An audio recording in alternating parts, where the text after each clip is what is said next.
এই কার তুমি কে তুমি আমাকে তুমি সত্য পরিচয় দাও।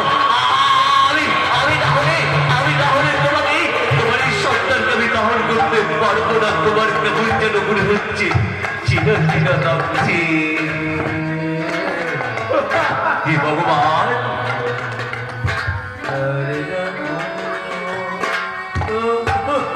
আমার মতো হতভাগ্য মায়ের জন্য এত পরিচয় নেবার কি দরকার ছিল এই মোহরে?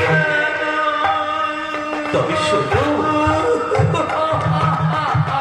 এই পুত্রহী সেই বাবার নাম স্বামী আমার হরিশ্চন্দ্র অযোধ্যা।